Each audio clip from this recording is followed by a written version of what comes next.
Hello viewers, আসসালামু আলাইকুম। আজ আপনাদের সাথে শেয়ার করব পল্লী বিদ্যুতের একটি মিটার ভেঙে গেলে বা খুলে গেলে মিটার বোর্ড থেকে সেক্ষেত্রে আপনারা কি করবেন, কত টাকা লাগতে পারে এবং কিভাবে এই মিটারটি একদিনের মধ্যে পেতে পারেন।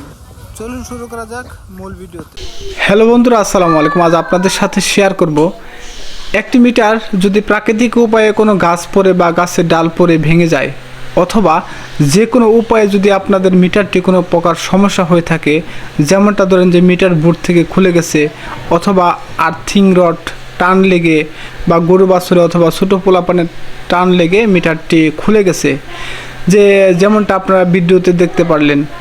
তো আমি বলবো একটি টাকাও লাগবে না, শুধু একটা ফোন দিবেন। একটা ফোন কলের মাধ্যমে আপনাদের বিদ্যুৎ অফিস থেকে দুইজন লাইনম্যান যেয়ে আপনার মিটারটি রিমুভ করে নিয়ে আসবে।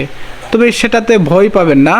তবে রিমুভ করে নিয়ে আসার পরের দিন সকালবেলা আপনি একটা কারেন্ট বিলের কাগজ অথবা একটা ভোটার আইডি কার্ডের ফটোকপি নিয়ে যাওয়ার পরে, দুইটাই জিনিস নিয়ে যাওয়ার পরে আপনার সংশ্লিষ্ট বিদ্যুৎ অফিসে আপনি যোগাযোগ করবেন। একটি অফিসে জমা দেওয়ার পরে একটি রিমুভ সিম হবে।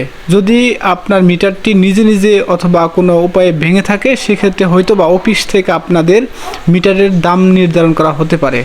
আর যদি প্রাকৃতিক উপায়ে বা গাছ বা গাছের ডাল পরে ভেঙে যায়, সেক্ষেত্রে আপনার মিটারটি আপনার হাতে পৌঁছে যাবে। সেক্ষেত্রে হচ্ছে আপনার একদিনের মধ্যে আপনার মিটারটি পেয়ে যাবেন।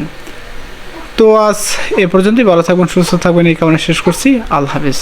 পরবর্তী ভিডিও পেতে আমার এই চ্যানেলটিতে অথবা আমার এই ফেসবুক পেজে আপনারা লগ করবেন, ফলো দিয়ে পাশে থাকবেন। ধন্যবাদ।